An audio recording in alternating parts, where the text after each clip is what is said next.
Okay, Assalamualaikum warahmatullahi wabarakatuh. Today we are going to discuss about one subtopics in general linguistics, yaitu social linguistics. Social linguistics is actually one of the subtopic that will discuss the correlation between the social background with the way how people use the language. Jadi sebenarnya social linguistics itu membahas tentang bagaimana pengaruh sosial terhadap penggunaan bahasa. Jadi sebenarnya tanpa kita sadari pengaruh-pengaruh sosial, latar belakang sosial itu mempengaruhi cara kita menggunakan bahasa.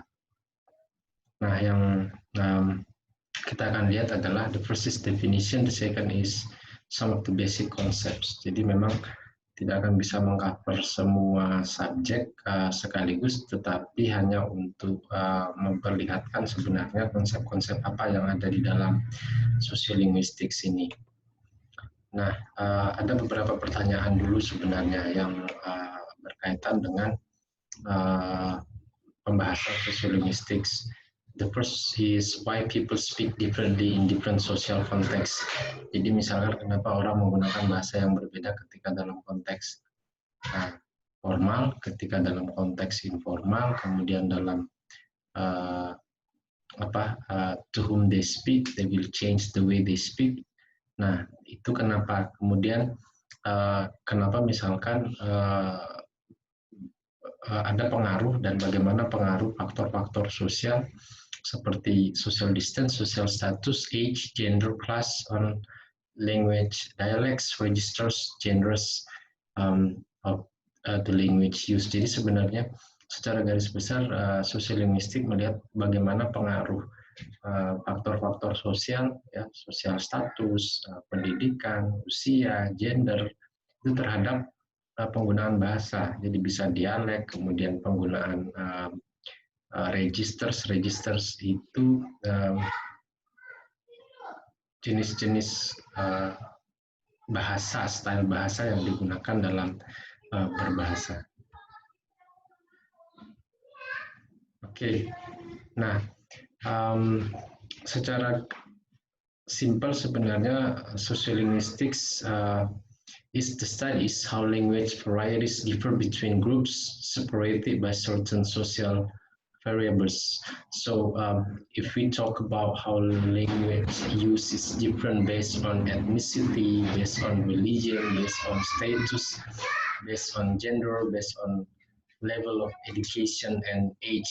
Jadi itu sebenarnya secara tidak sadar, secara tidak langsung mempengaruhi cara orang berbicara dan menggunakan bahasa. So those factors influencing the way we speak. Yeah.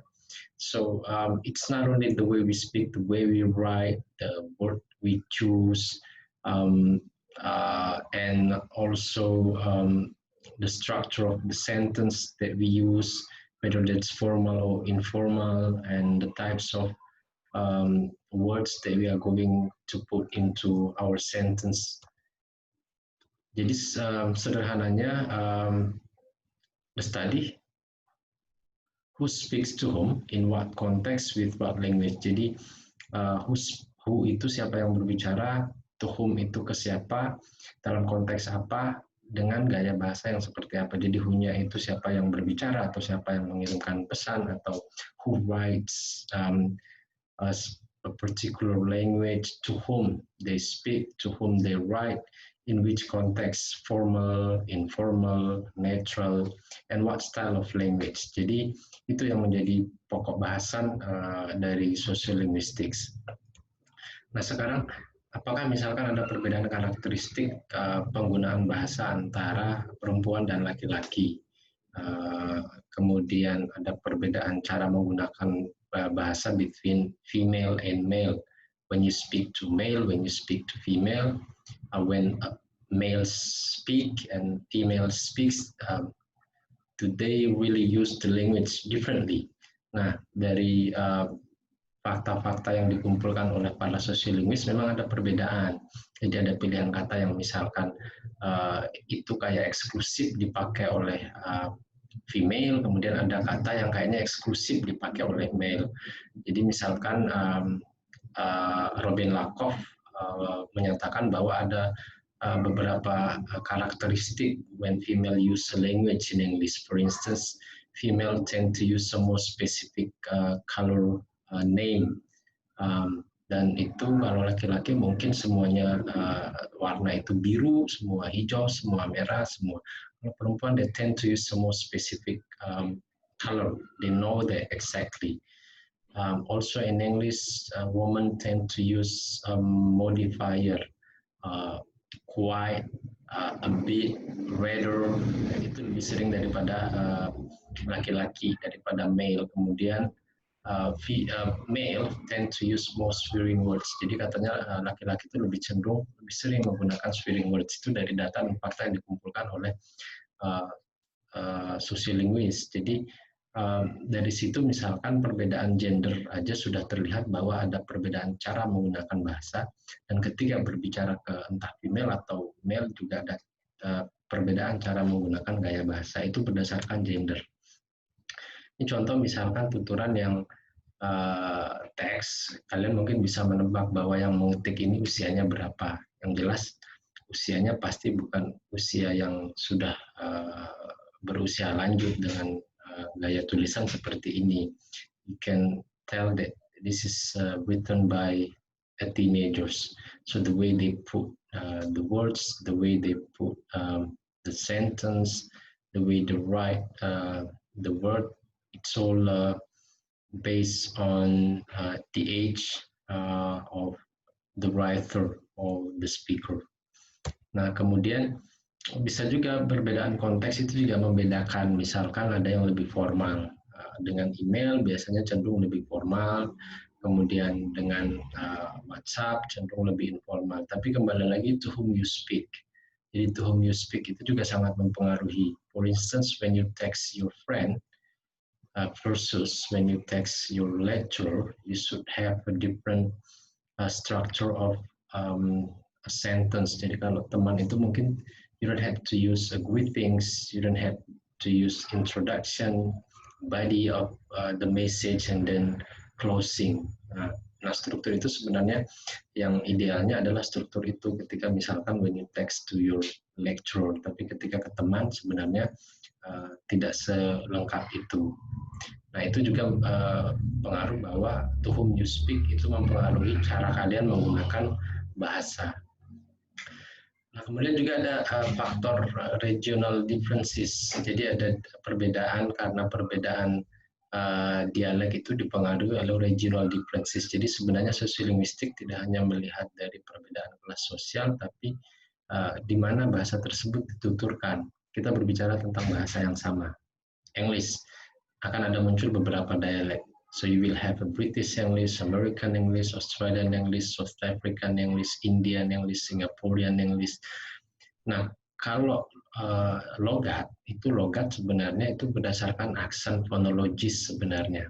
Itu logat. Tapi kalau dialek itu jauh lebih luas dari itu. Dialek itu sampai ke tingkat kata yang bervariasi, sampai ke tingkat struktur kalimat yang bervariasi. Tapi kalau cuma ngomongin logat atau jive atau accent, itu hanya pada tataran phonological variation sebenarnya. Tapi kalau dialek itu dalam istilah sosiolinguistik berarti sampai ke semantics, jadi perbedaan penamaan sebuah benda yang sama. Di sini misalkan ada di region tertentu, the same speaker of English, they say shopping cart, some others say buggy, some others say basket, some others say trolley. Nah, itu sebenarnya dialek. You probably understand that the difference between British and American English is mostly at the difference of vocabulary. Kebanyakan, salah satunya misalkan lift, elevator, you have been and can, kemudian petrol and gasoline. So those are also variation based on regional differences. Nah, tapi dalam tingkat grammatical, pada tingkat sintaksis juga bisa ada perbedaan. For instance, the present perfect tense, dalam konstruksi lengkap itu more tend to be used in British English daripada in American English. Jadi kalau in British English they say I've had it, I have had it, I've had it. Dalam konteks yang sama, American English tend to use the simple past tense. Jadi itu termasuk juga ke dalam sebuah dialek. Nah, ini termasuk variasi dalam pronunciation. Ini biasanya dipengaruhi oleh tidak hanya region, tetapi juga the social status of the speaker. Fishing or fishing termasuk formal or informal. Driving or driving. Kemudian am not sama ain't itu biasanya dipakai untuk semuanya. Ain't itu bisa is not, have not, am not, are not, itu semuanya ain't. Tapi the context is very formal. Want atau wanna, kemudian going to or gonna, have to or gotta. Ini semua dipengaruhi oleh regional age and education. Nah, kalau di Amerika Serikat itu ada namanya African American Vernacular English. Jadi bahasa Inggris yang digunakan oleh African American people, they have their own dialect. Jadi dialeknya itu ada sendiri strukturnya, ya. Dan biasanya sih berkisar di contoh-contoh yang dilihat di sini.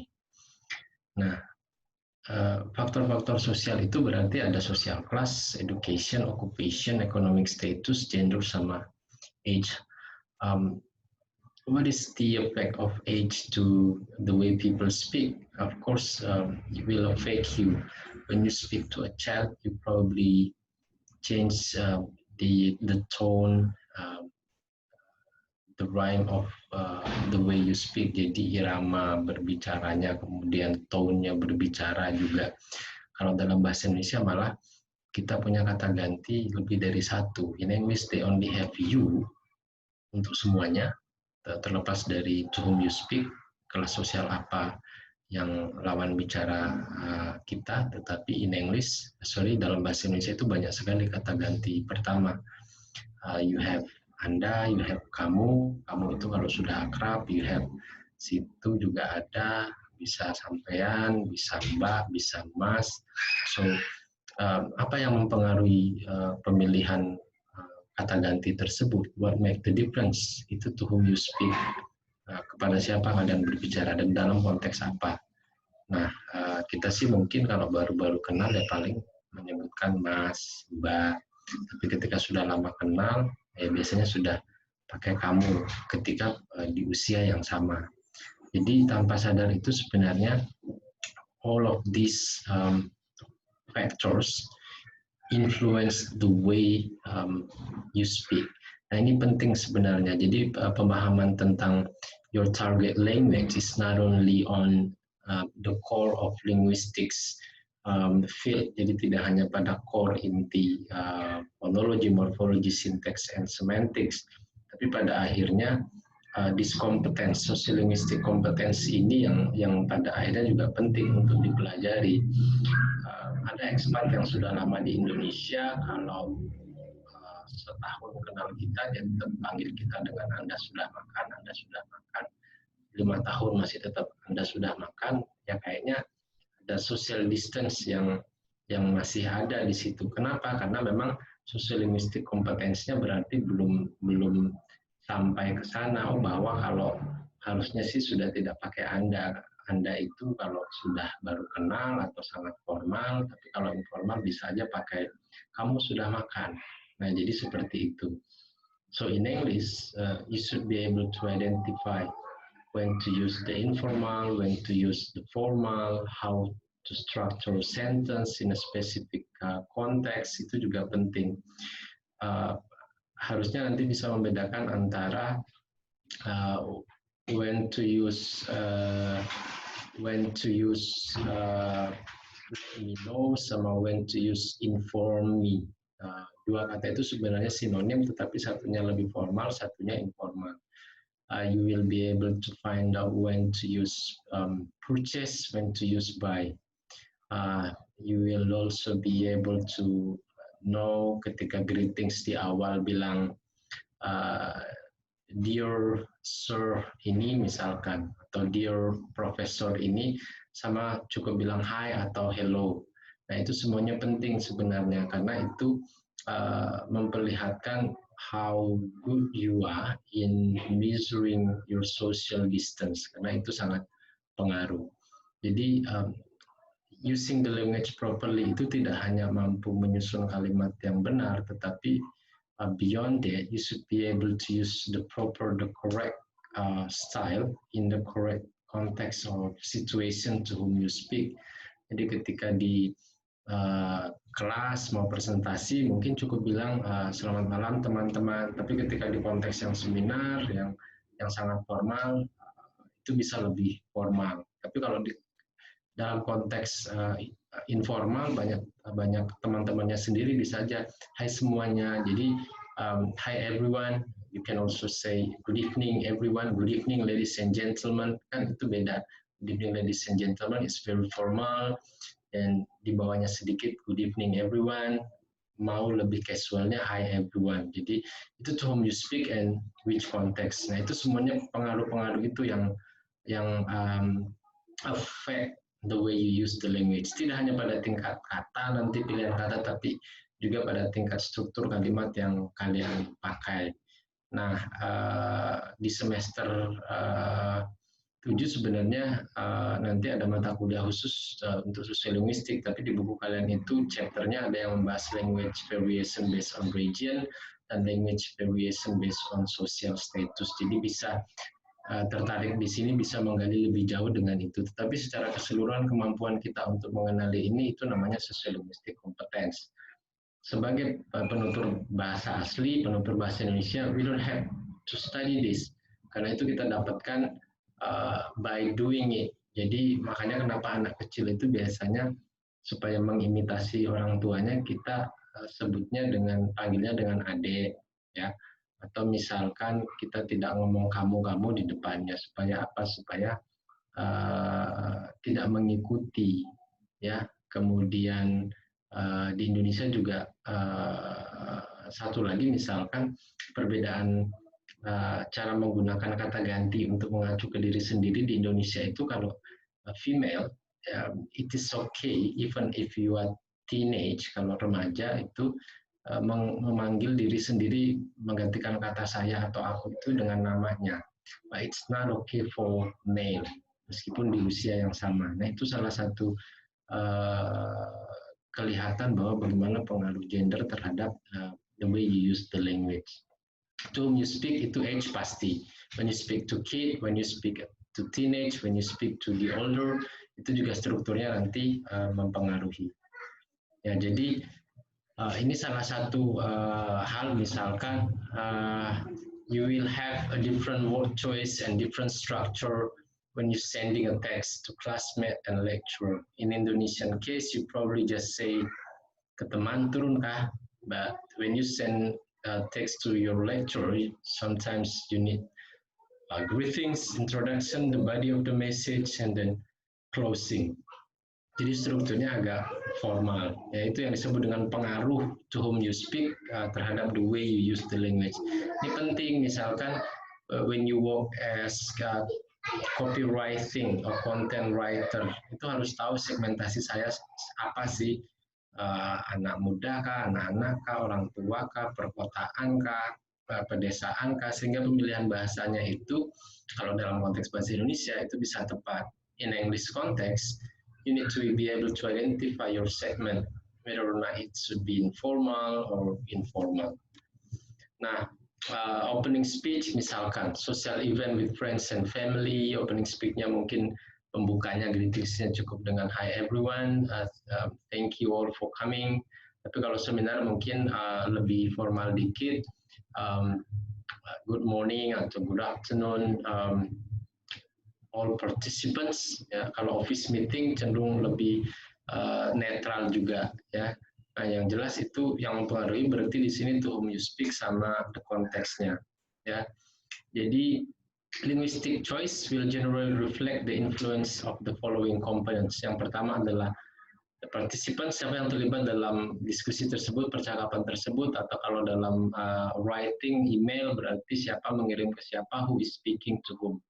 Ya, saya misalkan when I have to send an email, I need to make a difference between the first person. This is the first time I send someone an email.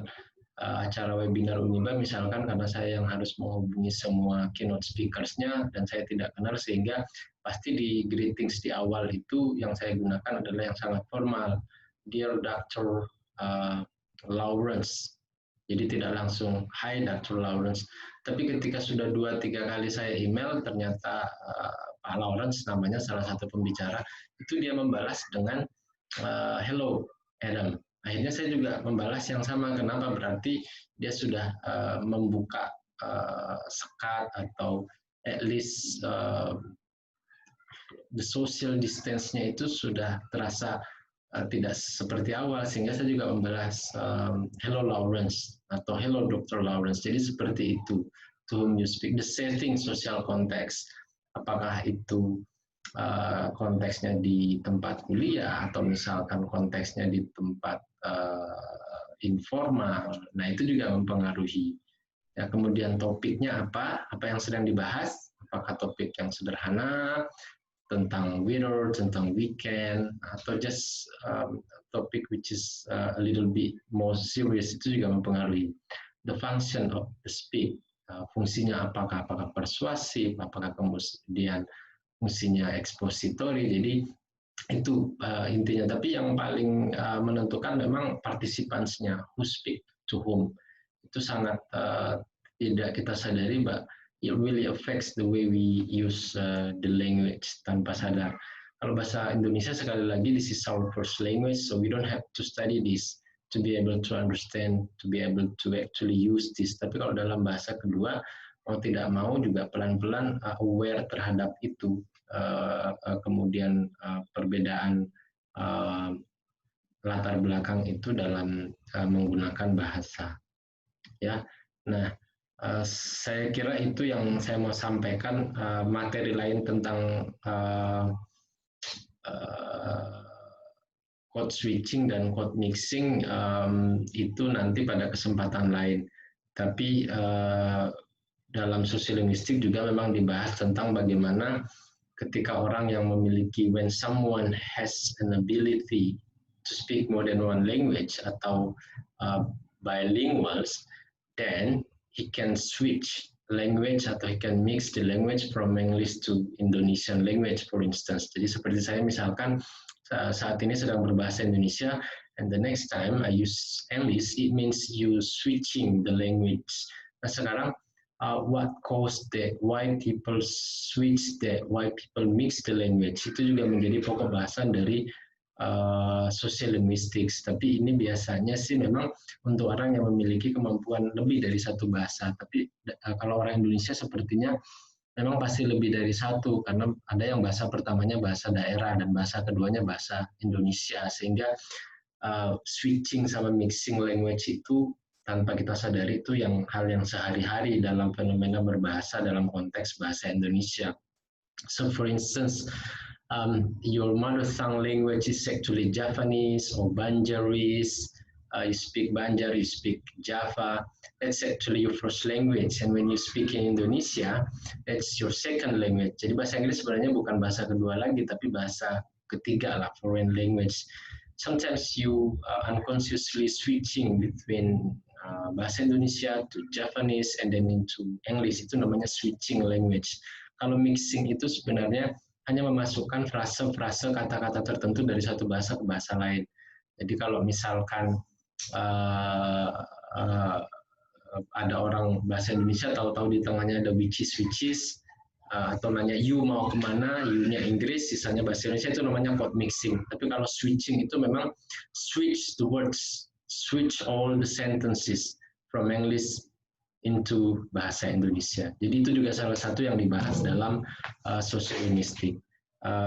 Jadi itu yang saya coba perkenalkan, bahwa setelah phonology, morphology, syntax, dan semantics, itu di luar daripada core diskusi dari linguistics, there is what we call sociolinguistics, so the study of how the social background affects, influence the way people use the language. Semua penutur bahasa apapun itu tanpa sadar bahwa they actually use the different style of language, different style of sentence, different choice of words, because of to whom they speak, in which context, and what topic.